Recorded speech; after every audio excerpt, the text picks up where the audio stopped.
Hey guys, what's up everyone? Welcome back to the channel. This is Shivam Dwivedi and you are watching Protex अड्डा।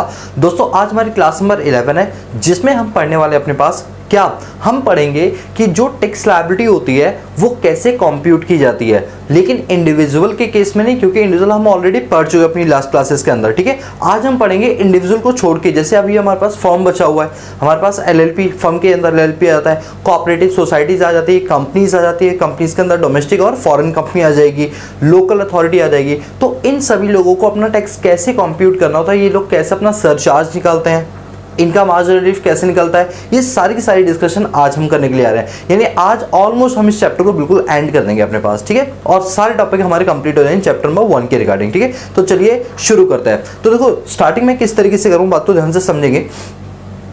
देखो ऐसा है कि आपको याद आ रहा होगा सेक्शन 2 सबसेक्शन 31 में हमने पर्सन को डिफाइन किया था, याद है? यस सर, बिल्कुल अच्छे से याद है। उसके अंदर हमने पर्सन को डिफाइन किया था कि एक हमारे पास होते हैं इंडिविजुअल, सेकंड हमने पढ़ा था हिंदू अनडिवाइडेड फैमिली, नंबर 3 हमने पढ़ा था अपने पास फर्म। फर्म के अंदर आपकी दो है, एक लिमिटेड वाली और एक अनलिमिटेड वाली, याद आ रहा है? लिमिटेड लायबिलिटी और अनलिमिटेड लायबिलिटी।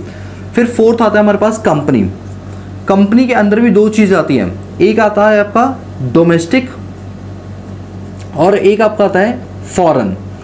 इसके बाद हमने पढ़ा था association of person, body of individual, एक हमने पढ़ा था आर्टिफिशियल ज्यूडिशियल पर्सन और एक हमने पढ़ा था लोकल अथॉरिटी। इन्हीं 7 लोगों को हम अपने पास क्या बोलते हैं?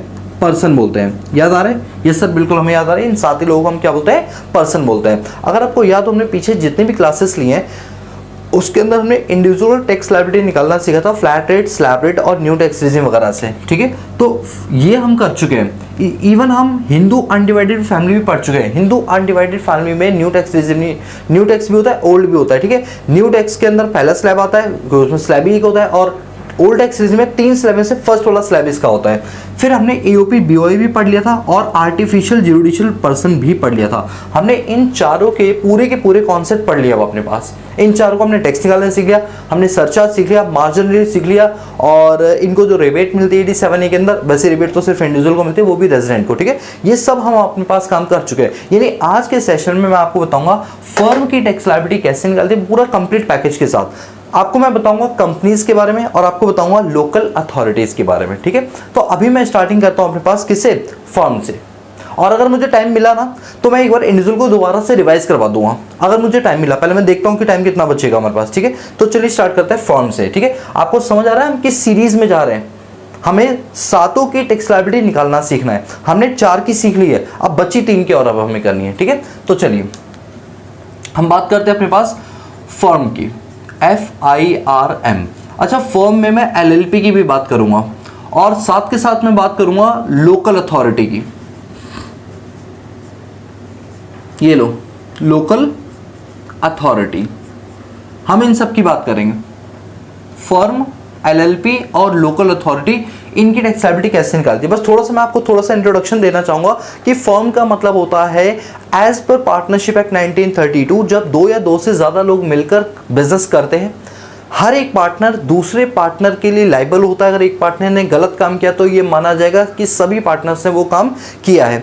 ये एक दूसरे के ऊपर बाउंड होते हैं, इसमें कोई किसी का एम्प्लॉय नहीं होता, और जो भी इनका प्रॉफिट आता है ये अपनी प्रॉफिट शेयरिंग रेशियो के अंदर उसको डिस्ट्रीब्यूट कर लेते हैं। इस टाइप के रिलेशनशिप को क्या बोला जाता है? पार्टनरशिप बोला जाता है। इसको गवर्न किया जाता है पार्टनरशिप एक्ट 1932 के अकॉर्डिंग। इनके सारे रूल्स एंड रेगुलेशन जो लिखे जाते हैं वो होते हैं पार्टनरशिप डीड के अंदर। बोलो क्लियर?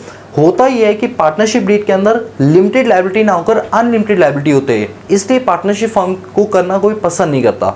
बिकॉज जितना पैसा लगाया है, जितनी कैपिटल कंट्रीब्यूट की है, अगर फर्म को उससे ज़्यादा का लॉस हो रहा है तो उस केस में घर के बर्तन भी आपको बेचने पड़ सकते हैं। इस कॉन्सेप्ट की वजह से जो पार्टनरशिप फर्म है उसमें एक अच्छा खासा डिक्लाइन हमें देखने के लिए मिला। तब सरकार की आंख खुलती है और आज सरकार को लगता है अब हमें कुछ करना पड़ेगा, नहीं तो पार्टनरशिप फर्म खुलनी ही बंद हो जाएंगी। तो ऐसे में सन 2008 के अंदर एक कॉन्सेप्ट आता है जिसको बोलते हैं लिमिटेड लायबिलिटी पार्टनरशिप। यानी फर्म में और LLP वैसे बिल्कुल सेम है, 2 मेजर डिफरेंस क्या है? पहला कि फर्म की लायबिलिटी अनलिमिटेड होती है और लिमिटेड लायबिलिटी पार्टनरशिप के नाम से ही समझ आ रहा है यहाँ पर पार्टनर की लायबिलिटी क्या होने वाली है, लिमिटेड होने वाली है। कितनी होगी, जितना उसने अमाउंट कैपिटल में कंट्रीब्यूट किया है वो सिर्फ उतने ही लॉस के लिए लायबल होगा, उसके एक्स्ट्रा लॉस के लिए वो लायबल नहीं होगा, भले ही घर में करोड़ों रुपए ही क्यों ना रखे हो। दूसरा ये कि इसका इनकॉर्पोरेशन पार्टनरशिप एक्ट 1932 में होता है, जबकि एलएलपी का जो इनकॉर्पोरेशन है वो as per limited liability partnership act 2008 के अंदर होता है। वैसे अगर मैं सच बोलूँ ना तो जब लॉ में आपको कभी पढ़ाऊंगा तो बताऊंगा एलएलपी का जो कॉन्सेप्ट है वो फर्म और कंपनी का एक हाइब्रिड सिस्टम है। अगर मैं फर्म के कुछ फीचर उठा लूँ, कंपनी के कुछ फीचर उठा लूँ तो बन जाता है हमारा लिमिटेड लायबिलिटी पार्टनरशिप। ठीक है, तो आपको फर्म एलएलपी समझ आ गया। तीसरा क्या है, लोकल अथॉरिटी। मैंने आपको बताया था कि किसी भी सिटी और टाउन को मेंटेन करने के लिए एक अथॉरिटी होती है जो साफ सफाई का काम करती है, वहाँ के छोटे छोटे लैंड रेवेन्यूज को कलेक्ट करने का काम करती है। इसको बोलते हैं लोकल अथॉरिटी। जैसे दिल्ली के अंदर लोकल अथॉरिटी का नाम है MCD, municipal corporation of Delhi, और इसी के दो डिवीजन है एनडीएमसी और SDMC, north Delhi municipal corporation और साउथ दिल्ली म्युनिसिपल कॉर्पोरेशन। दोस्तों आप जिस किसी भी सिटी में रहते हो, आपकी जो भी अथॉरिटी का नाम हो प्लीज कमेंट करके मुझे बताना, सो दैट मुझे भी पता चले कि कितनी सारी अथॉरिटीज हैं। ठीक है, बोलो समझ आइए, ये तीन की तीनों चीजें। अब इन तीनों का जो टैक्स रेट होता है वो एग्जैक्टली सेम होता है। आपकी जानकारी के लिए बता दो, इनके लिए कोई स्लैब रेट नहीं होता। इनको नहीं बोला जाएगा कि इतनी इनकम तो माफ, इसके ऊपर हुई तो 5%, 10%, 20%, ऐसा बिल्कुल नहीं है। यहां पर लगता है फ्लैट रेट। यहां ये जो भी अपनी इनकम कमाते हैं, देखिए ये लोग अपनी दो टाइप की इनकम कमाते होंगे। सर दो टाइप कौन कौन सी? एक तो वही अपनी नॉर्मल इनकम, जो इनका मेन बिजनेस है उससे जो ये इनकम कमा रहे हैं नॉर्मल, और कुछ होंगी इनकी एबनॉर्मल इनकम। क्या होंगी बताइए सर? कुछ होंगी इनकी एबनॉर्मल इनकम। ठीक है, तो एबनॉर्मल इनकम वही फ्लैट रेट वाली। तो जो इनकी नॉर्मल इनकम होगी ना, उसके ऊपर इनको टैक्स देना पड़ता है एट द रेट 30%। यानी कि अगर किसी पार्टनरशिप फर्म ने कोई नेट प्रॉफिट कमाया, फॉर एग्जांपल 1 लाख रुपीस का, आपको याद है ना पीएनएल आप प्रोफेशनल अकाउंट बनाते थे, उससे पहले पीएनएल अकाउंट बनता था, प्रॉफिट एंड लॉस अकाउंट। तो पीएनएल अकाउंट में डेबिट साइड अगर पार्टनरशिप फर्म को नेट प्रॉफिट हो रहा है 1 लाख रुपए का, तो पार्टनरशिप फर्म को 1 लाख का 30% फ्लैट रेट गवर्नमेंट को डिपॉजिट करना पड़ेगा। यानी 30,000 और प्लस जो भी इसका सरचार्ज एचईसी वगैरह लगे वो इसको जमा कराना पड़ेगा। ठीक है, तो यहाँ पर नॉर्मल इनकम के ऊपर क्या लगता है बताइए? फ्लैट रेट लगता है। क्या लगता है बताओ? Flat rate. और जो हमारी एबनॉर्मल इनकम है वो कौन कौन सी होती है? सर एबनॉर्मल इनकम की अगर हम बात करें तो हमें याद आ रहा है, एक होती थी हमारी short term capital gain 111A, एक होती थी हमारी long term capital gain 112A, और एक होती थी हमारी लॉन्ग टर्म कैपिटल गेन 112, ये होती थी। तो वही सेम जैसे मैंने आपको इंडिविजुअल में पढ़ाया था ना, ये तीनों रेट सेम यहाँ भी एप्लीकेबल होंगे। इस रेट में कहीं चेंज नहीं आएगा। मतलब ये जो तीन चीज़ है ना, इसमें जो रेट इंडिविजुअल का लगता था सेम सातों में सेम लगेगा। ठीक है, यानी कि HTC 111A के ऊपर रेट आपको याद होगा 15% लगता था, और LTCG 112A 1 लाख तक तो माफ होता था। 1 लाख के ऊपर क्या रेट होता था? 10%। 10% मैं लिख नहीं रहा हूँ, आप समझ जाना। 1 लाख तक तो माफ है, उसके ऊपर पर 10% है। और 112 पे क्या लगता था? 20%। तो ये सेम है बिल्कुल। यानी अगर कोई फर्म लोकल अथॉरिटी या एलएलपी जो है वो नॉर्मल इनकम कमाती है तो 30% का रेट है, और बाकी इस पर 15, 10 और 20 का रेट है। बोलो यहाँ तक क्लियर है? ये सर बिल्कुल क्लियर है।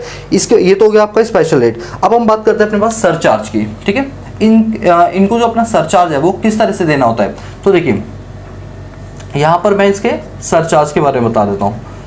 देखिए सरचार्ज मैंने आपको बताया था, it's just like a tax on tax, जो लगाया जाता है सुपर रिच पीपल के ऊपर। सर एक मिनट, ये क्या आपने बोला है अभी एक word? Super rich peoples. Sir ये कौन सा वर्ड है? देखिए अरुण जेटली जी जो थे ना, जब वो फाइनेंस मिनिस्टर थे, उन्होंने ये सरचार्ज के कॉन्सेप्ट को इंट्रोड्यूस किया था। तो जब वो अपना फाइनेंस एक्ट लेकर आए थे और वो पार्लियामेंट में डिबेट कर रहे थे ना, तो मैं क्योंकि उस टाइम देख रहा था, मतलब लाइव नहीं देख रहा था, मतलब टीवी पे देख रहा था, तो मैंने उनको सुना कि उन्होंने ये बोला कि अब से हम एक एक्स्ट्रा एडिशनल टैक्स लेंगे तो जो कि सुपर रिच टैक्स कहलाएगा या सुपर रिच पीपल टैक्स कहलाएगा, जिसको हम नाम देंगे सरचार्ज का। क्योंकि उन्होंने ऐसा ये वर्ड इसलिए यूज़ किया बिकॉज सुपर रिच मतलब जो रिच में भी बहुत ज़्यादा रिच हैं, उनके ऊपर हम डबल टैक्स लेंगे, that is tax on tax and which is called be a surcharge. ठीक है, यहाँ पर पार्टनरशिप फर्म के लिए अगर हम सरचार्ज की बात करेंगे तो यहाँ पर रेट होता है कि अगर आपने जो प्रॉफिट है, जो आपका प्रॉफिट है, मैं प्रॉफिट नहीं बोलूँगा, इनकम बोलूँगा। ठीक है, अगर आपकी इनकम जो है वो एक्सीड करती है, एक्सीड्स ₹1 करोड़, एक्सीड ₹1 करोड़, तो आपका सरचार्ज का रेट लग जाएगा आपके ऊपर 12%। ये सरचार्ज का रेट होता है पार्टनरशिप फर्म के अंदर, वो भी कितना है 12%। सर यहाँ पर वो स्लैब नहीं है जैसे होती थी, नहीं दोस्तों यहाँ पर कोई ऐसी स्लैब नहीं होती है, ठीक है। और यहाँ पर हम क्या करेंगे, मार्जिन रिलीफ का भी कॉन्सेप्ट आपको बता देता हूँ। जहां जहां सरचार्ज होगा भाई साहब वहां वहां मार्जिन रिलीफ की चर्चा जरूर होगी। तो यस, यहां पर मार्जिन रिलीफ जो होता है वो एप्लीकेबल होता है।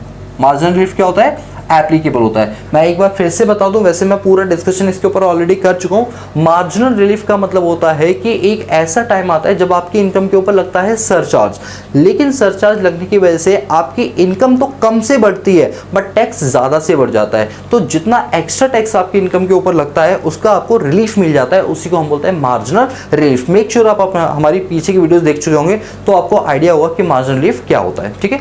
तो ये हमारा था पार्टनरशिप फॉर्म, जिसमें नॉर्मल इनकम, एबनॉर्मल इनकम हो गई, मार्जिनल रिलीफ वगैरह, ये सारी चीजें हो गई, ठीक है। बताइए यहां तक कोई डाउट, फर्म, लोकल अथॉरिटी वगैरह में कोई डाउट? तो अब हमने ये लीजिए, फर्म के अंदर लिमिटेड अनलिमिटेड दोनों कर लिया और लोकल अथॉरिटी भी कर लिया। तो अब क्या रह गया, अब रह गया कंपनी। दोस्तों मैं कंपनी के साथ साथ कोऑपरेटिव सोसाइटी का भी कराऊंगा, कंपनी के साथ साथ कोऑपरेटिव सोसाइटी का भी कराऊंगा। सर ऐसा क्यों, चलो बाद में बात करेंगे, पहले मैं आपको कंपनी का बता देता हूं, ठीक है। आइए बात करते हैं कंपनी की। ये लो कंपनी, तो सबसे पहले तो ये बात होती है कि कंपनी क्या होती है। देखिए कंपनी का मतलब होता है कि there are certain group of people who contribute money in a common fund which is called be joint stock, and they contribute some amount of money which is called be a joint stock like, and इनका main purpose होता है कि जो इनके memorandum of association के object clause में लिखा हुआ है उस पर काम करना। और ऐसी एसोसिएशन अपने आप को कंपनीज एक्ट में अगर रजिस्टर्ड करवा दे तो वही एसोसिएशन बन जाती है company. It means in simple words we can say that company is a group of people who contribute money in a common fund of the company which is called be a joint stock, and such organization will registered under Companies Act 2013 or any previous companies law, and that organization will termed as a company। उसी को क्या बोलते हैं हम, company बोलते हैं। यहां पर इनकम टैक्स में हम कंपनी को दो पार्ट में डिवाइड करेंगे, number one is domestic and another one is called foreign, ठीक है। हम दोनों की बात करेंगे। अच्छा पहले मैं आपको एक चीज बता दूं, यहां जब हम कंपनी की बात करें ना, चलो मैं एक काम करता हूं, अभी कर देता हूं, ये लो 1 and 2। 1 is called domestic company, ठीक है, and another one is called foreign company, ठीक है। डोमेस्टिक हो गया और एक क्या हो गया आपकी फॉरेन हो गई, ठीक है। देखिए फॉरेन कंपनी की जहां तक बातें हैं, ठीक है, फॉरेन कंपनी की जहां तक बातें हैं, ये बहुत सिंपल सी बात बोलता है। आपको मैंने बताया भी था कि फॉरेन कंपनी एक ऐसी कंपनी होती है जिस कंपनी को रजिस्टर्ड भारत के कंपनीज एक्ट में नहीं किया गया, बल्कि इसका रजिस्ट्रेशन बाहर किसी एक्ट के अंदर हुआ है, बट कंपनी की ब्रांच जो है वो भारत में काम कर रही है, इसलिए हमारे लिए वो बन जाती है फॉरेन कंपनी, और ये हमारे कंपनीज एक्ट में रजिस्टर्ड नहीं होती, ठीक है। तो फॉरेन कंपनी का जो टैक्स निकालते हैं वो कैसे निकालते हैं, तो फॉरेन कंपनी में ये बोला गया, फॉरेन कंपनी में कि अगर उनकी रॉयल्टी और कोई फीस है, रॉयल्टी या फिर कोई फीस है, तो इसके ऊपर लगेगा 50% का, और अगर इसके अलावा कोई अदर इनकम है जिसको हम नेट प्रॉफिट बोलते हैं, उसके ऊपर टैक्स का रेट लगेगा 40%। आप देखिए फर्स्ट वाले पॉइंट को टोटली इग्नोर कर सकते हैं अभी, बिकॉज ये बहुत ही एक एक्सट्रीम केस है कि जब आज़ादी से पहले का जो समय था उस वक्त ये चीज़ें हुआ करती थी, ठीक है, ठीक है। तो अभी हमको इसको नहीं समझना, बल्कि इस चीज़ को समझना है 40% वाले को। देखिए फॉरेन कंपनी भारत में कोई भी इनकम कमाएगी तो उससे होने वाला जो उसको नेट प्रॉफिट होगा ना, उसके ऊपर उसको 40% का ही रेट देना पड़ेगा। मतलब जो भी इनकम वो कमा रही है उसका 40% उसको टैक्स के रूप में भारत सरकार को जमा करवाना पड़ेगा, ठीक है। और इसके अलावा जो स्पेशल रेट्स होता है ना वो बिल्कुल सेम चलेंगे जैसे बाकियों के केस में चलते हैं, ठीक है। मतलब क्या कि जैसे ये तो हो गया आपका नॉर्मल रेट, और अब जो हमारी ये एबनॉर्मल इनकम है ना, ये लीजिए, ये तो हमारी कौन सी इनकम हो गई, ये तो हो गई हमारी नॉर्मल इनकम। इसके बाद बात करेंगे एबनॉर्मल इनकम की, यहाँ पर ए भी लिख रहा हूँ, ठीक है। एबनॉर्मल इनकम में हम बात करेंगे like short term capital gain 111A की, हम बात करेंगे long term capital gain 112A की, हम बात करेंगे लॉन्ग टर्म कैपिटल गेन 112 की। तो वही सेम रेट जैसे हमने ऊपर पढ़ा कि यहाँ पर रेट आपका जाएगा 15%, यहाँ पर 112 में एक लाख तक माफ़ है, उसके ऊपर पर जो रेट है वो 10% है, और 112A के ऊपर लगता है 20%, सेम वही रेट है। ठीक है, अब हम बात करते हैं सरचार्ज की, कि फॉरेन कंपनी पे सरचार्ज का क्या रेट लगता है। देखिए, जहां तक बात हम सरचार्ज की करेंगे फॉरेन कंपनीज की, तो यहां पर सरचार्ज जो बेस है वो टर्नओवर पर बेस है। किस पर बेस है? टर्नओवर पर। अगर फॉरेन कंपनी की प्रीवियस ईयर की जो टर्नओवर है, प्रीवियस ईयर की जो टर्नओवर है, वो अगर टर्नओवर कह लो या प्रॉफिट कह लो, ठीक है, आप इनमें से जो वर्ड है वो आप अपना यूज कर सकते हो। आप ये बोल सकते हो कि कोई भी ऐसी कंपनी जिसकी टोटल इनकम, टर्नओवर चलो छोड़ दो, टोटल इनकम बोलो, क्योंकि वही सबसे बेस्ट है, जो लॉ में लिखा है मैं आपको वही कराता हूँ। अगर टोटल इनकम 1 करोड़ से तो ज्यादा है, लेकिन 10 करोड़ तक है। कितनी है बताइए? 10 करोड़। अगर फॉरेन कंपनी की टोटल इनकम 1 करोड़ से ज्यादा है, 1 करोड़ से ज्यादा है, बट अप टू ₹10 करोड़ है, तो सरचार्ज का रेट इनके ऊपर लगेगा 2%। कितना लगेगा बताइए? 2% लगेगा, 2%। और यदि टोटल इनकम जो है, टोटल इनकम वो 10 करोड़ से भी ज्यादा है, तो रेट लगेगा 5%। यानी सरचार्ज का यहां पर जो रेट है वो बहुत क्लियर कट है, दैट इज 2% एंड 5%। ठीक है, लेकिन याद रहे 2% का रेट है जब उनकी टोटल इनकम 1 करोड़ से ज्यादा है, बट 10 करोड़ तक है। इवन 10 करोड़ भी होगी ना तो भी 2 ही लगेगा, लेकिन जैसे वो 10 करोड़ 1 हो जाएगी, यानी उससे ज्यादा हो जाएगी, तो रेट क्या बन जाएगा? 5% बन जाएगा सरचार्ज का। और याद रखना, मैं बार बार नहीं बोलूंगा, सरचार्ज जहां जहां होगा, मार्जिनल रिलीफ वहां वहां अपने आप आएगा। यानी सरचार्ज अगर है तो यस यहां पर मार्जिनल रिलीफ, यस यहां पर मार्जिनल रिलीफ भी मिलेगा। मार्जिनल रिलीफ क्या हो जाएगा? आपका एप्लीकेबल हो जाएगा, marginal relief will be applicable. ठीक है, so this is your foreign accounting, foreign taxation not accounting, कि अगर फॉरेन कंपनी के हमें टैक्सेशन करना हो तो हम किस तरीके से करेंगे, बोलो आपको इसी समझ आ गई। फॉरेन कंपनी क्लियर है। अब हम बात करेंगे डोमेस्टिक कंपनी की। ठीक है, चलिए डोमेस्टिक कंपनी की बात करते हैं। देखिए, डोमेस्टिक कंपनी में जब हम बात करेंगे तो यहाँ पर हमें ना थोड़ा सा इसको एक्स्ट्रा एक्सप्लेन करना पड़ेगा। सर मतलब एक्स्ट्रा एक्सप्लेन करना पड़ेगा, पहले आप मुझे बताइए यहाँ तक की चीज़ नज़र भी आ रही है आपको? अगर मैं देखूँ तो यहाँ तक चीज़ें आ रही हैं। ठीक है, मैं यहाँ तक लिखूंगा। देखिए, डोमेस्टिक कंपनी की बात करते हैं। डोमेस्टिक कंपनी में क्या होता है कि आपके 2 सिस्टम होते हैं। जैसे इंडिविजुअल में 2 सिस्टम नहीं होते थे, एक होता था जिसको हम अपने पास बोलते हैं special provisions. Special provision is just like a default tax regime, और एक है आपका नॉर्मल प्रोविजन। सर थोड़ा सा समझाओ ना। अरे अभी समझाने वाली चीज़ ही नहीं आई भाई, अभी रुको तो 1 मिनट।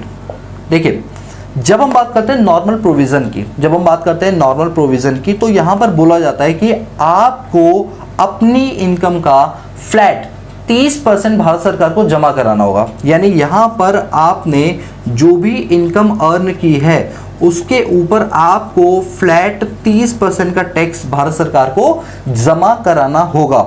लेकिन यही रेट जो 30% है ये 25% हो जाएगा। यही 30% वाला रेट 25% हो जाएगा। यानी कि अगर मान लो आप 25% वाला रेट लेना चाहते हैं तो उसके लिए आपका प्रीवियस ईयर, ध्यान देना सब लोग, प्रीवियस ईयर अगर 2021-22 में, प्रीवियस ईयर 2021-22 में यदि आपका टोटल टर्नओवर 400 करोड़ से कम है, 2021-22 में अगर आपका turnover is up to ₹400 crore, अगर तुम्हारा टर्नओवर 400 करोड़ तक है, मतलब तुम उसके बियॉन्ड नहीं गए हो, तो ऐसे में तुम्हारे टैक्स का जो रेट है वो हम कर देंगे एट द रेट 25%। कितना कर देंगे? 25% कर देंगे।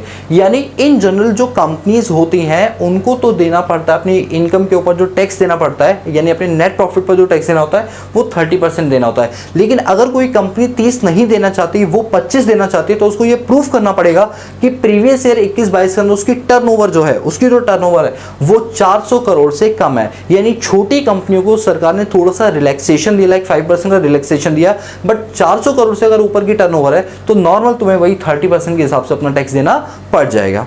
सर एक बात बताइए, आपने नॉर्मल प्रोविजन और स्पेशल प्रोविजन क्या लिखा हुआ है? देखिए, नॉर्मल प्रोविजन मतलब है कि जब कोई एक्स्ट्रा बेनिफिट वाली स्कीम नहीं आई थी तो नॉर्मली ये सिस्टम चलता था। बट क्या हुआ कि कुछ साल पहले, जैसे मैंने आपको इंडिविजुअल में नहीं समझा था, new tax regime, default tax regime जिसको बोलते हैं, सेक्शन 115 BAC, वैसे ही कंपनीज के केस में भी स्पेशल स्कीम्स आई हैं।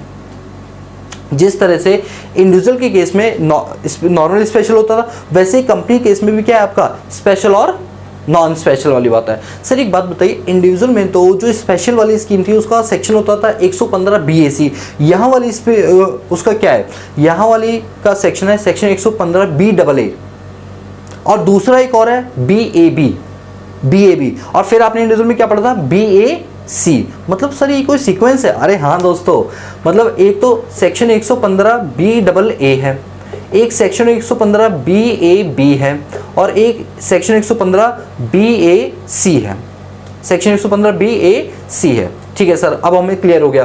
सर ये दोनों केस किसके हैं? ये कंपनी के हैं, और ये वाला केस किसका था? इंडिविजुअल का। अच्छा सर, अब हमें समझ आया कि वो सेक्शन BAC इस तरह से क्यों बोलता था। यस बिल्कुल सही कहा आप लोगों ने। ठीक है, तो चलिए अब मैं आपको बताता हूँ कि यहाँ पर क्या सिस्टम चलता है। देखिए है ये कि अभी ये स्पेशल प्रोविजन है ना, अभी जगह है तो चलो मैं लिख सकता हूँ यहाँ पर।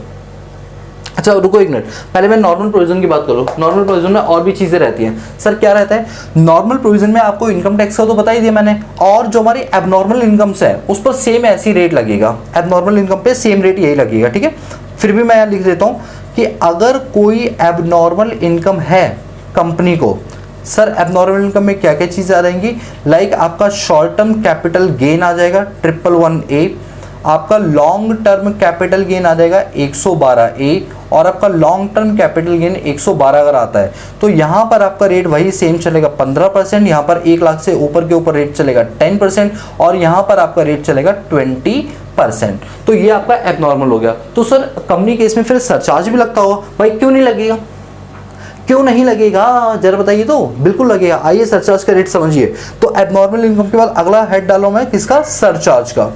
किसका? सरचार्ज का। देखिए यहाँ पर जो सरचार्ज है वो टर्नओवर पर बेस्ड है। जैसे यहाँ पर टर्नओवर था ना, सेम वैसे ही है। मैं एज इट इज पहले लिख लेता हूँ, तो मैं कहूँगा टोटल इनकम अगर 1 करोड़ से ज्यादा है बट अप टू ₹10 करोड़ है, कितना है? अप टू ₹10 करोड़, तो आपको सरचार्ज देना पड़ेगा 7% से। कितना परसेंट? 7%। यदि आपकी टोटल इनकम 10 करोड़ से भी ज्यादा है और कितनी है? इनफाइनाइट है, तो आपका सरचार्ज का रेट है 12%। आपकी सरचार्ज का रेट बताइए क्या है? 12% रहेगा। आई बात समझे?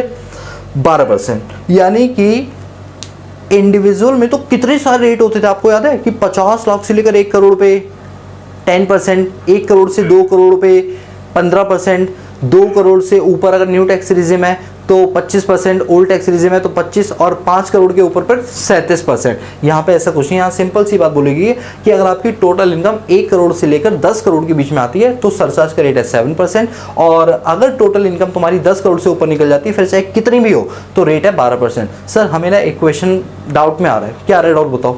पक्का पूछ लें? यस सर बिल्कुल पूछ लो, पूछो।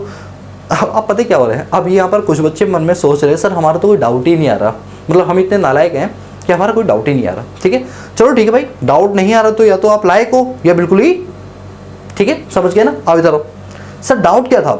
डाउट सर ये था, हमें ये बताइए कि यहाँ पर जब हम फॉरेन कंपनी को देखते हैं तो आपने सरचार्ज रखा 2 और 5, और जब हम अपनी विदेश की कंपनी की बात करते हैं तो सरचार्ज का रेट है 7 और 12।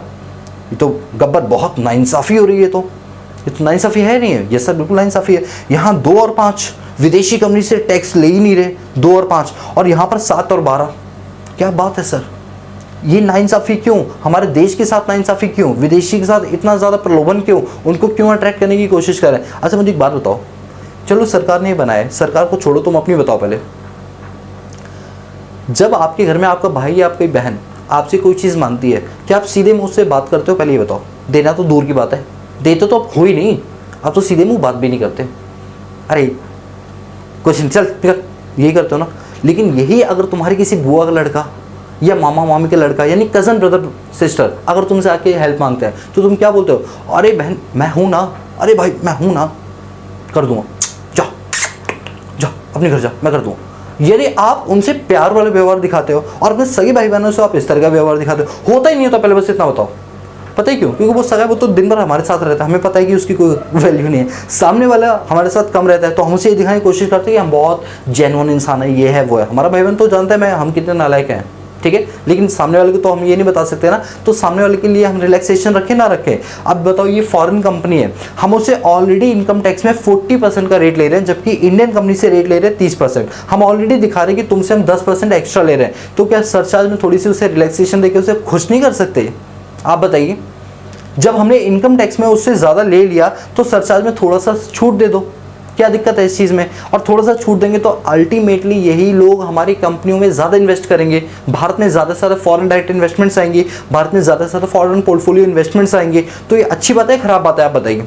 हाँ सर, लॉजिक तो है इस बात में। तो सरकार क्या करती है ना, अगर किसी एक जगह से वो ज़्यादा ले लेती है ना, तो दूसरी ये सरकार थोड़ा सा रिलैक्स हो जाती है, थोड़ा सा लीनियंट हो जाती है कि चलो कोई बात नहीं, उस जगह पर इसको थोड़ी सी लीनियंसी हम दे देते हैं। कोई दिक्कत तो नहीं है इस चीज़ में? नहीं सर, कोई दिक्कत नहीं। अब हमें क्लियर हो गया कि यहाँ पर 2 और 5 और वहाँ पर 7 और 12 क्यों है। तो अभी मैंने जो आपको डोमेस्टिक कंपनी में बताया, वो कौन सा प्रोविजन बताया? नॉर्मल प्रोविजन बता दिया। अभी ना स्पेशल प्रोविजन की जगह नहीं है, मैं यहाँ से ऐसे क्रॉस करूँगा, एरो बनाऊंगा, तो वहाँ पर देखना, ठीक है? एरो की साइड आप लोग देखेंगे। चलिए देखिए, यहाँ पर ये रहा स्पेशल प्रोविजन, और स्पेशल प्रोविज़न के लिए हम आएंगे यहाँ पर, ठीक है? तो ये है हमारा स्पेशल प्रोविज़न। किसके केस में है ये? कंपनी के केस में है। और कंपनी में भी कौन सी कंपनी है बताइए? डोमेस्टिक है। This is for domestic company. अभी इसमें क्या है, इसमें 2 चीज़ें हैं, मतलब 2 सेक्शन हमारे आ रहे हैं। एक हमारा सेक्शन आ रहा है 115BAA, और एक आ रहा है हमारा सेक्शन 115BAB, ठीक है? सेक्शन 115BAA और सेक्शन 115BAB, ठीक है? अभी यहाँ पर क्या बोला गया सेक्शन 115BAB में? देखिए, अगर आप भारत में मैन्युफैक्चरिंग कंपनी खोलना चाहते हैं, यानी आपका काम क्या है, मैन्युफैक्चरिंग कंपनी करने का, तो सरकारें ये बोलती हैं कि भाई देखो, हम अपने यहाँ पर इंडस्ट्रियलाइजेशन को बढ़ाना चाहते हैं, मैन्युफैक्चरिंग हब बनाना चाहते हैं, ज़्यादा से ज़्यादा लोग मैन्युफैक्चरिंग में हम ये चाहते हैं, क्योंकि मेक इन इंडिया प्रोग्राम, याद है मेक इन इंडिया, कि अगर भारत में प्रोडक्ट बनेगा तो फैक्ट्रीज ज़्यादा भारत में खुलेंगी, इससे नेशनल इनकम भारत का बढ़ेगा, एम्प्लॉयमेंट भारत की बढ़ेगी, तो अल्टीमेटली भारत का ही बेनिफिट है। अगर आप एक मैन्युफैक्चरिंग यूनिट हो और आपने अपनी मैन्युफैक्चरिंग यूनिट का जो सेटअप है, जो मैन्युफैक्चरिंग यूनिट का आपने सेटअप बनाया है, वो सेटअप आपने किया है 1 अक्टूबर 2019 को या फिर उसके बाद, इक्वल टू या उसके बाद, ठीक है? 1 अक्टूबर 2019 को बनाया या उसके बाद बनाया है, से लेकर अप टू 31 मार्च 2024 के बीच में अगर तुमने किया है, मतलब 1 अक्टूबर 2019 से लेकर 31 मार्च 2024 तक का अगर तुम्हारा सेटअप है और तुम वहां पर मैन्युफैक्चरिंग एक्टिविटी को परफॉर्म करते हो, तो तुम अपनी इनकम का, जो भी तुम्हारी इनकम हो रही है, उसका तुम मात्र 15% टैक्स दे देना। जबकि इन जनरल केस के अंदर रेट क्या लगता? 30%। लेकिन यहां पर क्या बोला गया, आप कितना दो? मात्र 15%। कितना बताइए? मात्र 15%, ठीक है? इसके बाद अब जो यहां पर रह गए, यहां पर मैन्युफैक्चरिंग के अलावा अगर कोई यूनिट है, यानी अदर देन मैन्युफैक्चरिंग यूनिट अगर है, तो ऐसे में आपकी इनकम का आपको 22% टैक्स देना होता है। कितना बताइए? 22%, यानी 22% आपको अपना टैक्स यहां पर देना पड़ेगा, ठीक है? कोई डाउट? अब सुनो मेरी बात को। तो हमने पढ़ा कि सेक्शन 115BAA होता है और एक सेक्शन 115BAB होता है। आपको याद आ रहा है जब मैंने आपको इंडिविजुअल के केस में बताया था कि जो डिफॉल्ट टैक्स रिजिम होती है सेक्शन 115BAC वाली, याद आ रही? उस स्कीम में आपको बताया था कि अगर कोई इंसान उस स्कीम को ऑप्ट करता है तो उसको कुछ डिडक्शंस नहीं दी जाती, उन्हें नहीं दी जाती है, याद आ रहा है? और एक और चीज़ बताई थी कि उन्हें अगर डिडक्शनिटी C से 80U वाली लेनी होती तो वो कोई नहीं मिलती, सिर्फ 3 डिडक्शंस मिलती है, याद आ रहा होगा? Section 80 JJAA, section 80 CCD2 section 80 CCH2 ये 3 मिलती थी, बाकी कुछ नहीं मिलता था, एडिशनल डेप्रिसिएशन वगैरह कुछ नहीं मिलता था। याद आ रहा है ना? सेम वैसे यहाँ पर है कि अगर आप इन स्कीम्स को ऑप्ट करते हो तो कुछ डिडक्शंस आपको अलॉट नहीं की जाएंगे, बट अगर आप नॉर्मल स्कीम के अंदर होते तो आपको सर्टेन डिडक्शंस मिल जाती। बट अगर आप इस वाली स्कीम में आओगे तो इससे क्या है, सरकार तुम्हारा टैक्स ऑलरेडी देखो जहाँ 30 ले रही थी वहाँ पर 15 और आप 22 दे रहे हैं, तो ऐसे में सरकार एक जगह बेनिफिट दे रही तो दूसरे से कुछ बेनिफिट आपसे छीन लेगी, यानी आपको सर्टेन डिडक्शंस नहीं दी जाएंगे। वैसे ऑलरेडी मैं इंडिविजुअल में जो लिस्ट बनवा चुका हूँ सेम वही है, बट थोड़ा सा एक आधा पॉइंट एक्स्ट्रा हो सकता है बिकॉज वो इंडिविजुअल का था, यहाँ कंपनी है, तो मैं लिखवा देता हूँ कि कौन कौन सी डिडक्शंस आपको यहाँ पर नहीं मिलेंगी। तो मैं यहाँ पर लिख देता हूँ कि जो स्पेशल प्रोविजन वाले हैं, सर्टेन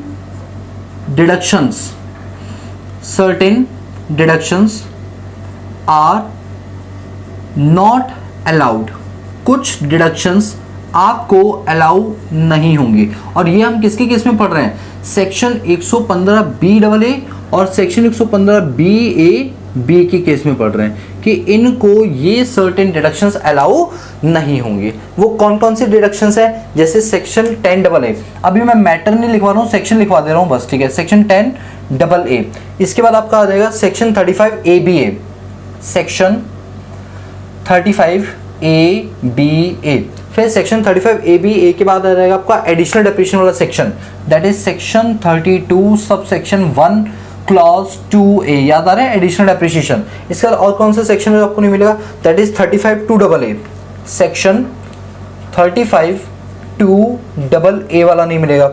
और आपका आ गया 35(2AB) भी नहीं मिलेगा, सेक्शन 35(2AB) वाला डिडक्शन भी आपको नहीं मिलेगा। इसके बाद सेक्शन 35(CCC) वाला भी नहीं मिलेगा, ठीक है।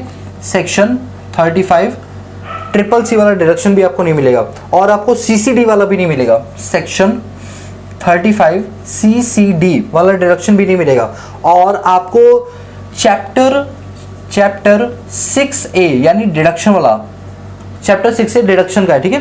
तो आपको डिडक्शंस जो मिलती हैं कौन सा, 80C से लेकर 80U तक की, वो आपको डिडक्शन नहीं मिलेगी, लेकिन कुछ डिडक्शन आपको मिल जाएंगे। कुछ डिडक्शन में 2 डिडक्शन आपको मिल जाएंगे, ठीक है। वो कौन कौन सी है, मैं यहाँ लिखूंगा एक्सेप्ट, यहाँ लिखा ना कि चैप्टर 6 से डिडक्शन C से 80U आपको नहीं मिलेगा, एक्सेप्ट 2 डिडक्शन। कौन कौन सी है वो है आपकी 80JJAA, ये हमने इंडिविजुअल के केस में भी पढ़ा था, वहां भी ये होता था। और दूसरा आपका है 80M, ये वाला आपको नहीं मिलेगा, ठीक है। तो ये हमारे सारे के सारे हो गए, और AB हो गया और AD भी होता है, सेक्शन 35AD ये नहीं मिलेगा, और set of and carry forward of loss नहीं मिलेगा। तो ये वो डिडक्शंस हैं जो आपको अलाउड नहीं की जाएंगी। अब आपको सर ये सारे सेक्शन किस चीज़ के हैं, तो टेंशन मत लो, अभी चैप्टर नंबर 1 है। जब हम profit and gains from business and profession पढ़ेंगे तो आपको याद आ रहा होगा सेक्शन 28 से 44DB था, उसका सेक्शन कितना था बताइए, PGBP का सेक्शन 28 to 44DB। तो ये जितने भी सेक्शन 35 की लिस्ट आ रही है ना, ये हम वहीं पढ़ने वाले हैं, वहाँ मैं आपको बहुत डिटेल में पढ़ाऊंगा ये कौन कौन सी डिडक्शंस हैं। तो अभी घबराना नहीं है, अभी तो बस आप इसकी नोटिंग कर लो, फिर जैसे हम चैप्टर्स को आगे पढ़ेंगे वो जो अंडरस्टैंडिंग है ना वो अपने आप बिल्ड होनी शुरू हो जाएगी, ठीक है। अभी इतना समझो कि कंपनी के केस में एक डोमेस्टिक कंपनी है और एक आपकी फॉरेन कंपनी। फॉरेन कंपनी के केस में अगर वो रॉयल्टी फीस की बात करें तो 50% का टैक्स है, अदर की बात करें तो 40% है। शॉर्ट टर्म कैपिटल वगैरह सब कुछ बिल्कुल सेम है। सरचार्ज अगर 1 करोड़ से लेकर 10 करोड़ तक की इनकम है तो 2% है, और अगर 10 करोड़ से ज़्यादा है तो 5% है। Margin lift same as it is applicable होगा, ठीक है।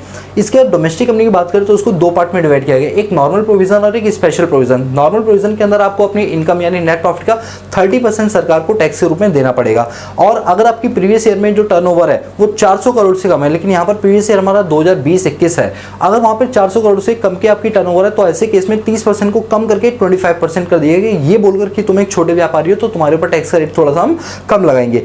एबनॉर्मल इनकम वही, short term capital in 111A 15% से टैक्स होगा, long term capital in 112A आपका 10% से टैक्स होगा, लॉन्ग टर्म कैपिटल इन 112 20% से टैक्स होगा। सरचार्ज की यहाँ तक बात करते हैं तो 1 करोड़ से ऊपर की इनकम पे बट अप टू ₹10 करोड़ आपका सरचार्ज का रेट है 7%, और 10 करोड़ से ज़्यादा की इनकम फिर चाहे कितनी भी हो, रेट है आपका 12%। और यहाँ पर फिर हमने क्या पढ़ा कि जो ये स्पेशल प्रोविज़न है, स्पेशल प्रोविज़न कंपनी, वो भी डोमेस्टिक के केस में अगर सेक्शन 115 BAB कोई ऑप्ट करना चाहता है तो उसके ऊपर जो टैक्स का रेट 30 है वो घटकर हो जाएगा कितना, 15%। लेकिन उसको ये प्रूव करना पड़ेगा कि वो एक मैन्युफैक्चरिंग यूनिट है और उसका सेटअप 1 अक्टूबर 2019 को, स्टॉक मेंटेन वगैरह 31 मार्च 2024 तक के हैं, ठीक है। और इसके अलावा अगर वो मैन्युफैक्चरिंग यूनिट नहीं है, स्पेशल प्रोविजन लेना चाहता है तो उसके लिए सेक्शन क्या है, सेक्शन 115BAA, जिसमें इनकम पर टैक्स कितना देना है, 22% का देना है।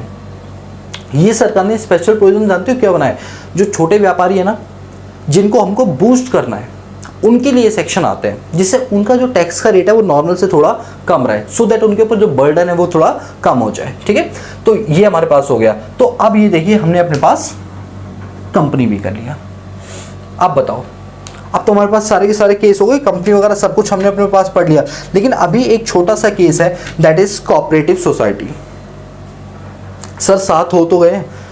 देखिए मैं कोऑपरेटिव सोसाइटी को थोड़ा अलग से पढ़ा रहा हूँ, ऐसा इसलिए पढ़ा रहा हूँ बिकॉज वो इन साथ में तो कवर नहीं हो रहा, बट कहीं ना कहीं वो कोऑपरेटिव सोसाइटी जो है ना, वो एक तरह से एसोसिएशन ऑफ पर्सन की तरह काम करता है कि ग्रुप ऑफ पर्सन है, उन्होंने अपने आप को कहीं रजिस्टर करवाया है, इस वजह से, क्योंकि वहाँ इसका जिक्र नहीं होता तो मुझे यहाँ अलग से बताना पड़ेगा।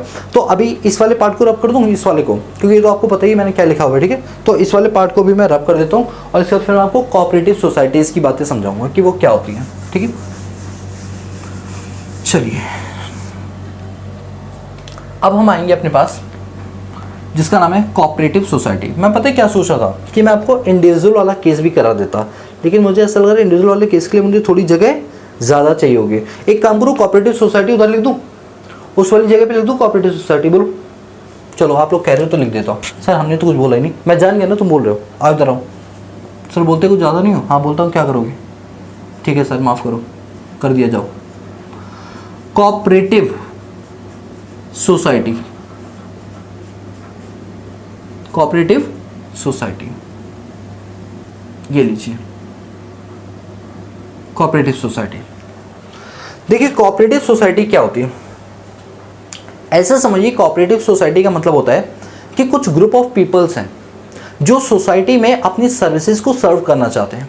उनका मेन मोटिव पैसा कमाना नहीं है, बट फंड्स तो होने बहुत ज़रूरी है। मैं अगर ये बोलूँ कि मैं कोई मंदिर खोल रहा हूँ, मेरा पैसे कमाने का कोई उद्देश्य नहीं है, लेकिन फिर भी मेरा मंदिर चलेगा तो पैसों से ही, जो दान दक्षिणा आएगी मंदिर तो उसी से चलेगा। तो पैसा लेना तो है, लेकिन मैं उसको अपने पर्सनल यूज़ पे नहीं खर्च करूंगा, बल्कि उसी चीज़ के लिए खर्च करूँ जिसके लिए मैंने वो पैसा लिया है। तो ऐसे में क्या होता है, कुछ ग्रुप ऑफ पीपल होते हैं जो साथ में मिलकर आगे आते हैं और कहते हैं कि हम इस पर्टिकुलर मुद्दे को आगे बढ़ाएंगे, इसको फंड करेंगे, इसको आगे बढ़ाएंगे, और वो अपने आप को रजिस्टर करवा लेते हैं as per cooperative society act 1912, cooperative society act 1912। तो मैं आपको थोड़ा सा इसके अंदर बता दूं, कोऑपरेटिव सोसाइटी होता है वो एक तरह का नॉन प्रॉफिट ऑर्गेनाइजेशन होता है, इट्स अ एनपीओ। क्या होता है ये? नॉन प्रॉफिट ऑर्गेनाइजेशन होता है जिसमें जो मेंबर्स हैं वो मिनिमम 10 होने चाहिए। जो मेंबर्स हैं वो कितने होने चाहिए? 10 होने चाहिए, 10 नंबर ऑफ मेंबर्स होने चाहिए। और ये लोग अपना पैसा कंट्रीब्यूट करते हैं सो दैट ये सोसाइटी के उस सोशल इशू को ये उठा पाए, ठीक है। और ये अपने आप को रजिस्टर करवाते हैं, registered under societies, registered under societies act 1914। सन 1914 में जो सोसाइटीज एक्ट बना था, इंडियन सोसाइटीज एक्ट, ये अपने आप को उसमें रजिस्टर करवाते हैं, फिर ये कहलाती है कोऑपरेटिव सोसाइटी। सर ठीक है आपने समझा दिया, हमने मान लिया, बट थोड़ा सा लाइव एग्जांपल दोगे तो हमें ज़्यादा क्लियर हो जाएगा। बिल्कुल मैं आपको लाइव एग्जांपल दूंगा। देखिए आपने देखा होगा कि कई जगहों पर बहुत बड़ी बड़ी ऊंची ऊंची इमारतें बनी होती हैं, उसमें मल्टी कॉम्प्लेक्स सारी चीज़ें होती हैं, ठीक है।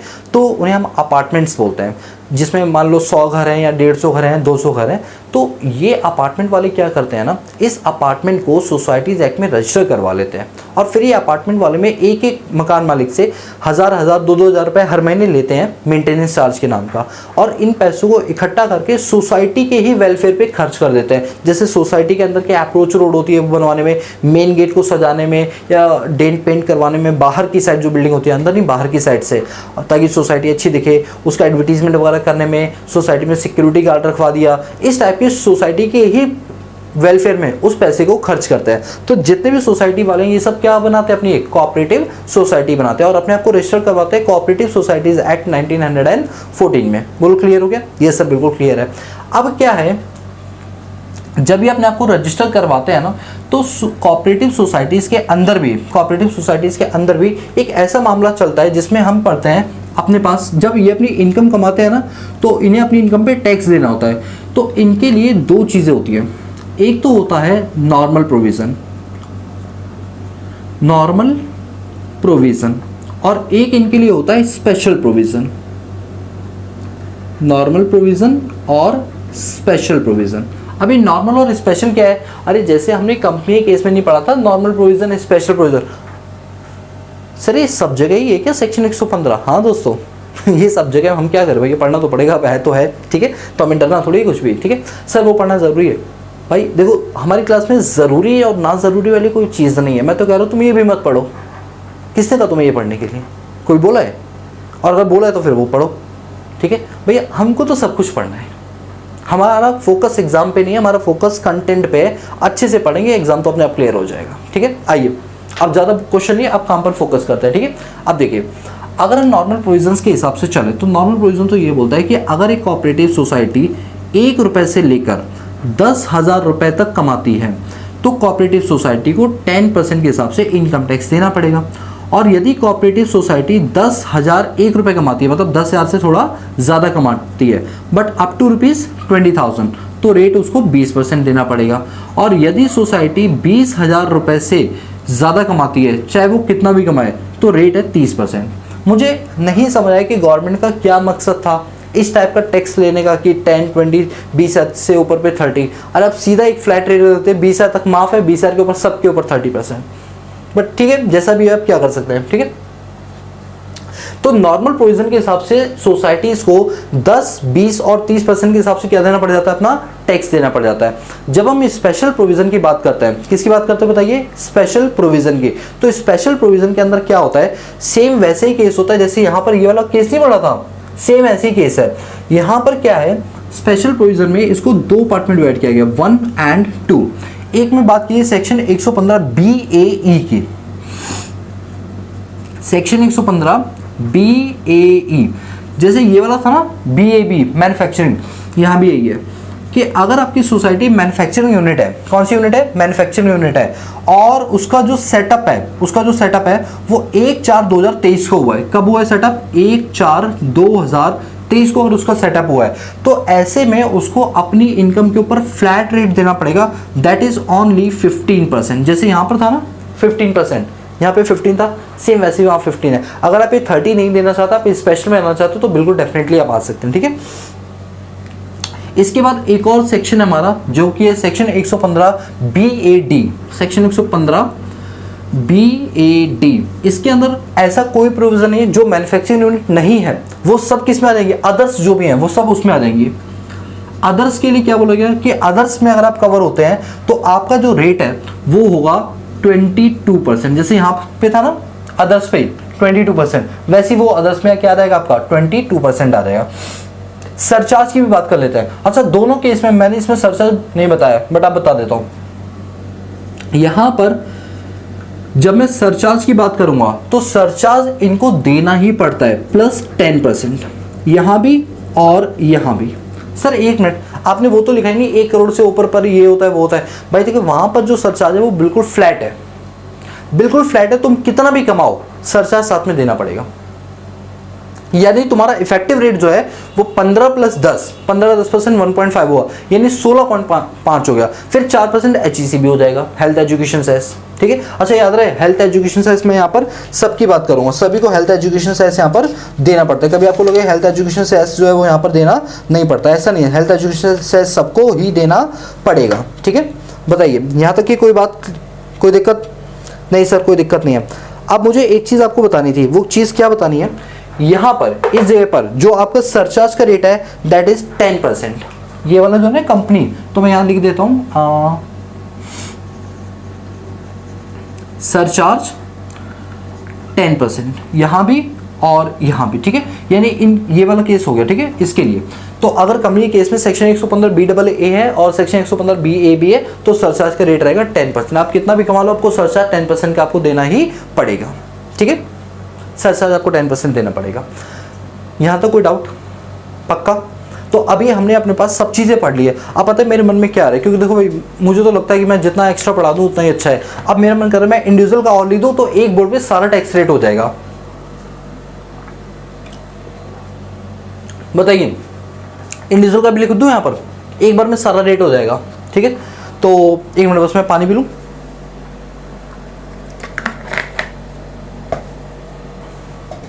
एक काम करो, इंडिविजुअल का भी यहीं लिख देता हूँ जिससे कि सब चीज़ें एक बार में हो जाएंगी।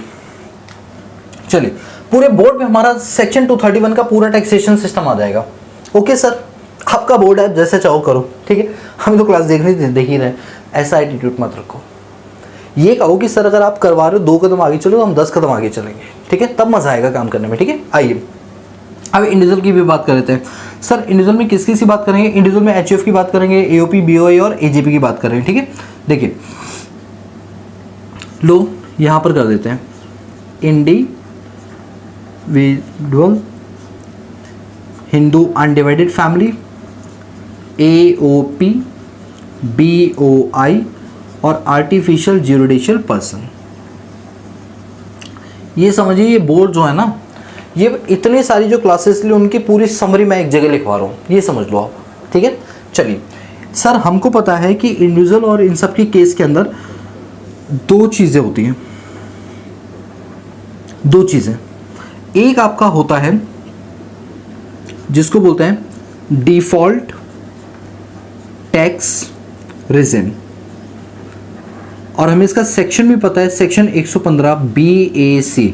तो सर अच्छा, okay, section 115 BAA, yes, section 115 BAB, yes, section 115 BAD, yes, section 115 BAD, अच्छा BAC BAD, section 115 BAE, line देख रहे हो, AA, AB, AC, AD, AE। Sir सब कुछ तो हो गया, बचा है क्या? मतलब इनकम टैक्स में लॉ मेकर तो बस यही करता रहता है, AB AE AE, और हमारी AE हो रही है। इधर आओ, आ जाओ, डिफॉल्ट टैक्स रिजिम और एक है आपका ऑप्शनल टैक्स रिजिम। आ जाओ, ठीक है, ऑप्शनल टैक्स और डिफॉल्ट टैक्स। तो डिफॉल्ट टैक्स में हमने अपने पास पढ़ लिया था कि भाई ऐसा है कि अगर आप पहले फर्स्ट ₹3 लाख तक अगर आप कमाते हैं तो आपको अपने पास कोई टैक्स देने की ज़रूरत नहीं है। फिर हमने अपने पास पढ़ा था कि अगर आप 3 लाख रुपए, 3 लाख से 1 रुपये, मतलब 3 लाख 1 से लेकर अगर आप 6 लाख तक कमाते हैं तो आपके ऊपर जो रेट लगेगा दैट इज़ 5%। और यदि आप 6 लाख 1 रुपये से लेकर अगर आप 9 लाख रुपए तक कमाते हैं तो टैक्स का रेट है 10%। और यदि आप 9 लाख 1 रुपये से लेकर 12 लाख रुपए तक कमाते हैं, 12 लैक्स तक कमाते हैं, तो आपका रेट है 15%। और यदि आप 12 लाख 1 रुपये से लेकर 15 लाख तक कमाते हैं, 15 लैक्स, तो आपके टैक्स का रेट है 20%। और यदि आप 15 लाख से 1 रुपये भी एक्स्ट्रा कमाते हैं, फिर चाहे आप कितना भी कमाएं, तो आपका रेट रहेगा 30%। ये आपको याद होगा, हमने डिफॉल्ट टैक्स रिजिम के अंदर ये चीज़ें पढ़ी थी। और जो हमारा ऑप्शनल टैक्स रिजिम है उसके अंदर 3 स्लैब्स होती थी। कितनी होती थी बताइए सर? 3 स्लैब्स होती थी, ठीक है, 3 स्लैब रेट्स। तो देखिए ऑप्शनल टैक्स रिजिम के अंदर हमारी 3 स्लैब होती हैं, ठीक है। देखिए ये लो, तो 1, 2 एंड 3। सबसे पहला जो 1 वाला है, ठीक है, 1 वाला जो ऑप्शनल टैक्स रिजिम है ना। अच्छा सर एक बात बताइए, ये जो डिफॉल्ट टैक्स रिजिम है किसके लिए? भाई ये तीनों के लिए है। ये डिफॉल्ट टैक्स रिजिम ना, ये वाला जो टैक्स रिजिम है, ये वाला, ये सबके लिए।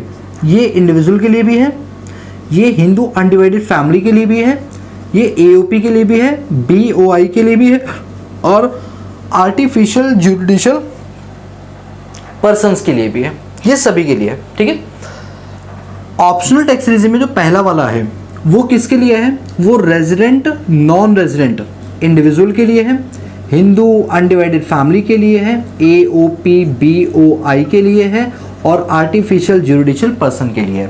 यानी जो ऑप्शनल टैक्स रेजिम है उनमें पहले वाले ही सारे हैं, और अगले जो दो हैं वो सिर्फ रेजिडेंट इंडिविजुअल के लिए हैं, जिसमें सीनियर सिटीजन और सुपर सीनियर सिटीजन आ जाएंगे। ठीक है, तो यहाँ पर हमारा क्या था, यहाँ पर था हमारा कि अगर हम 2.5 लाख रुपए कमाते हैं, फर्स्ट 2,50,000 रुपीज़ अगर हम कमाते हैं तो टैक्स का रेट क्या रहेगा, निल। इसके बाद अगर हम 2.5 लाख से ज़्यादा कमा रहे हैं बट 5 लाख तक कमा रहे हैं तो टैक्स का रेट होता था हमारा 10%। यदि हम 5 लाख रुपए से ज़्यादा बट अप टू ₹10 लाख तक कमाते हैं तो रेट होता था 20%। और अगर हम 10 लाख से ज़्यादा कमा रहे हैं बट कितना भी कमा रहे हो तो टैक्स का रेट होता था 30%। याद आ रहा है, ऑप्शनल टैक्स रेजिम में हमारी 3 स्लैब्स होती थी जो इस तरीके से है, जो आपके सामने है। ठीक है, इसके बाद जो हमारा स्लैब नंबर 2 आता है, ठीक है, ये हमारा स्लैब 1 हो गया। तो ऐसे करके ना मैं यहाँ लिख भी देता हूँ, ये लो, this is our slab number 1। ठीक है, अब हम बात करते हैं स्लैब नंबर 2 की। इसमें आता था रेजिडेंट इंडिविजुअल जिनकी एज 60 साल है या उससे ज़्यादा है, जिनकी एज 60 साल है या उससे ज़्यादा है, वो आते थे। जिसमें कहा जाता था कि उनके लिए, अब जैसे नॉर्मली क्या है कि 2.5 लाख तक अगर आप इनकम कमा रहे हो आपको कोई टैक्स नहीं देना, बट क्योंकि वो सीनियर सिटीजन है तो भैया उनके बुढ़ापे के लिए कुछ तो सोचना पड़ेगा ना, तो उनको रिलैक्सेशन थोड़ी ज़्यादा देनी पड़ेगी। इसलिए उनके लिए जो रेट रखा गया वो ये रखा गया कि पहले 3 लाख, फर्स्ट ₹3 लाख पे आपका कोई टैक्स नहीं बनेगा। इसके बाद 3 लाख से लेकर 5 लाख रुपए तक, 5 लाख तक रेट रहेगा 10%, और 5 लाख से लेकर 10 लाख तक के ऊपर रेट रहेगा 20%, और 10 लाख से ऊपर कितना भी हो रेट रहेगा 30%, 30%। रेट क्या रहेगा आपका 30%। तो ये है हमारा स्लैब नंबर 2। क्या ये हमारा स्लैब नंबर 2? बोलो, क्लियर है यहाँ तक? कोई डाउट? यस, बिल्कुल नहीं सर। अगला बताइए। अगला है हमारा स्लैब नंबर 3 जो कि सुपर सीनियर सिटीजन के लिए, बट उसके लिए रेजिडेंट होना जरूरी है। तो ये हमारा रेजिडेंट इंडिविजुअल के लिए जिसकी एज 80 साल या उससे ज्यादा हो गई है। तो 80 साल वालों के लिए कहा गया कि पहले 5 लाख रुपए तुम्हारे माफ है, फर्स्ट 5 लाख, ये देख रहे हो, अगर आप यहाँ देखो ये भी यहाँ 5 लाख तक है, ये भी 5 लाख तक है, तुम्हारा पूरा माफ है। यानी यहाँ पर बोला गया first ₹5 lakh will be examined, आपको कोई टैक्स नहीं देना। उसके बाद देखिए यहाँ पर 5 से 10 पे 20, 10 के ऊपर 30, यहाँ भी देखो 5 से 10 पे 20, 10 के ऊपर 30, सेम एज इट इज वहां लिख दो, सेम एज इट इज वहां लिख दो। यानी अगर आप 5 लाख रुपए से लेकर 10 लाख रुपए तक कमा रहे हो तो आपके ऊपर रेट रहेगा 20% का, और यदि आप 10 लाख से ऊपर कमा रहे हैं फिर चाहे कितना भी कमा लो रेट रहेगा 30%। यहां पर आपका जो लगेगा दैट इज स्लैब नंबर 3 लगेगा। ये क्या है बताइए? Slab number 3। ठीक है, स्लैब नंबर 3। ठीक है, बोलो यहां तक कोई डाउट? पक्का? Yes sir, no doubt. आगे चलिए, अभी हमने इतना काम कर लिया, अब इसके बाद और क्या रह गया? अब इसके बाद हमारे पास रह गया है इसका सरचार्ज का रेट।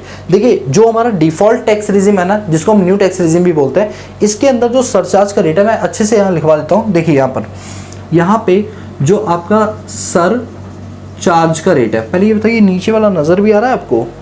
दिख रहा है आपको? हाँ सर दिख रहा है, ठीक है दिख रहा है आपको। सरचार्ज का जो रेट है वो कैसे रहेगा? देखिए ये कहा गया कि अगर इनकम आपकी 50 लाख से लेकर 1 करोड़ तक है तो सरचार्ज का रेट आपका लगेगा 10%। यदि 1 करोड़ से लेकर 2 करोड़ तक है तो सरचार्ज का रेट रहेगा 15%, और 2 करोड़ से ऊपर कितना भी हो रेट रहेगा 25%। क्या रहेगा? 25%। लेकिन यहां पर जो आई लिख रहा हूं, आई मतलब इंक्लूड, इस 50 लाख से 1 करोड़ तक में क्या क्या इंक्लूड है? तो ये जो STC 111 है, LTCG और LTC 112 है, प्लस डिविडेंड इनकम। तो मैं यहाँ पर कैसे लिखूं, जगह थोड़ी कम पड़ रही है। मैं एक काम करूं, आई लिख दिया। आई मतलब क्या हो गया? इंक्लूड। आई मतलब क्या हो गया? इंक्लूड। वैसे वहां थोड़ा सा हम कर सकते हैं। लीजिए भाई, यहाँ पर इंक्लूड है आपका short term capital gain, long term capital gain और दोनों यहाँ पर 2 लिख रहा हूँ, 2 मतलब दोनों के दोनों, और DI लिख रहा हूँ, DI मतलब डिविडेंड इनकम। आप समझ जाओगे ना? Yes sir. यहाँ भी इंक्लूड है short term capital gain, LTCG और DI डिविडेंड इनकम, ठीक है। लेकिन इस जगह पर जब 2 करोड़ की बात करते हैं, यहाँ पर ये एक्सक्लूड हो जाता है। Short term capital gain, long term capital gain और डिविडेंड इनकम हम यहाँ पर शामिल नहीं करते। ये वाला जो पार्ट है ये यहाँ से क्या हो जाता है, आपका एक्सक्लूड हो जाता है, ठीक है। इसमें ये चीजें शामिल नहीं होती है। चलिए ठीक है। अब ये तो था डिफॉल्ट टैक्स रेजिम में।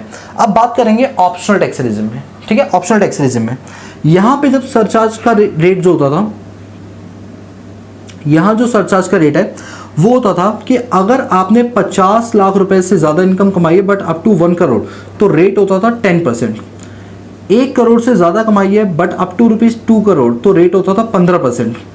2 करोड़ से ज्यादा कमाई है बट अप टू ₹5 करोड़, तो रेट होता था 25%।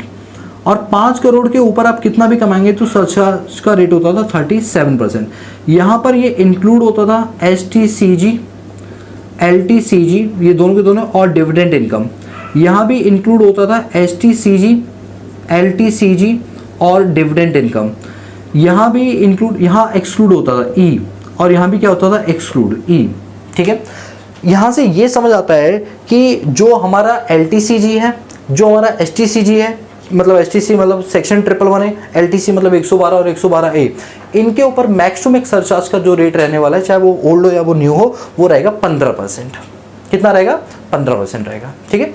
और मार्जिनल रिलीफ नॉर्मल जैसे एप्लीकेबल होता है वही होगा, तो यहाँ लिख भी देता हूँ मार्जिनल रिलीफ। यहाँ पर मार्जिनल रिलीफ आपका एप्लीकेबल होगा, और यहाँ भी आपका मार्जिनल रिलीफ आपका एप्लीकेबल रहेगा। मार्जिनल रिलीफ दोनों के दोनों केस में क्या रहेंगे, आपके एप्लीकेबल रहेंगे, ठीक है।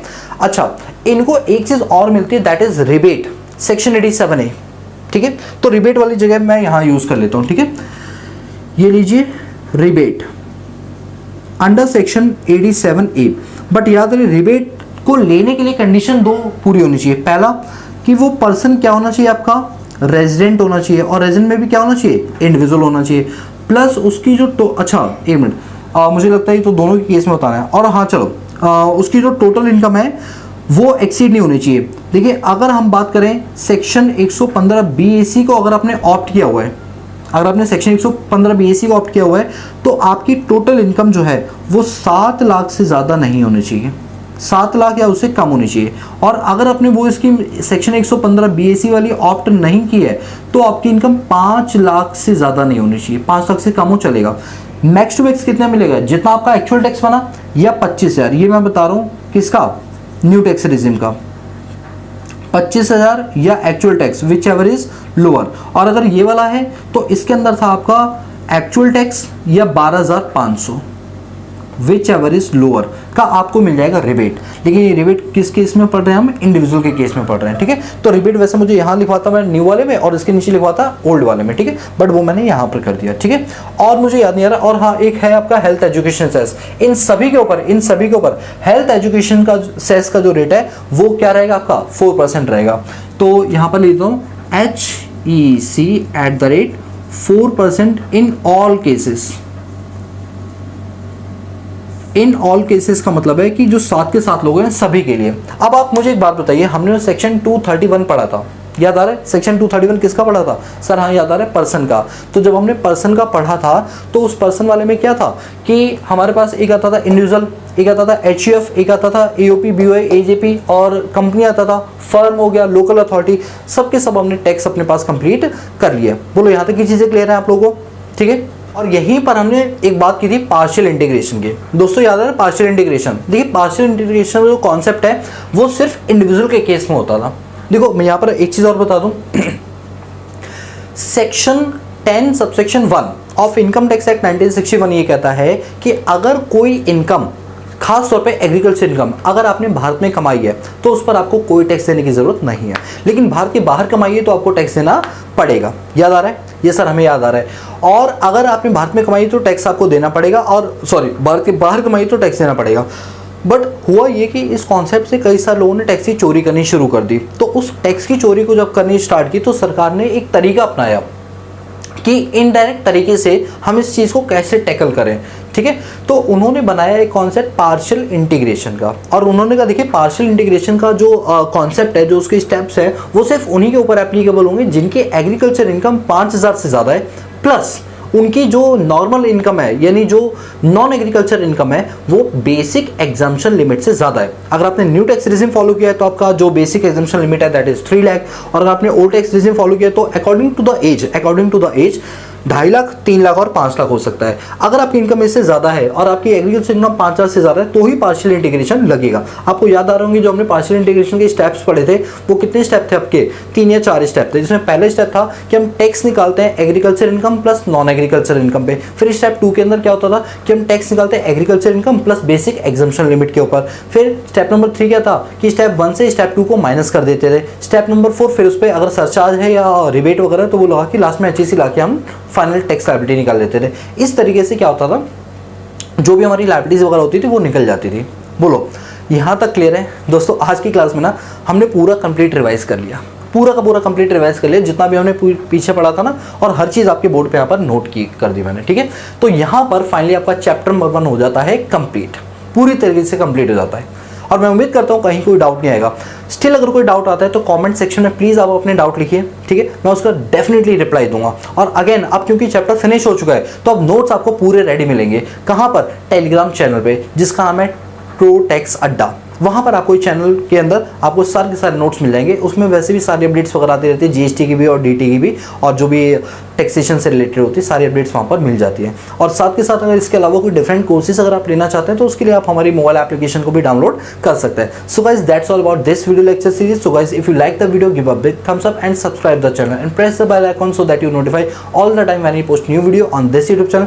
बाकी मिलता है नेक्स्ट क्लास में, तब तक के लिए पीस आउट।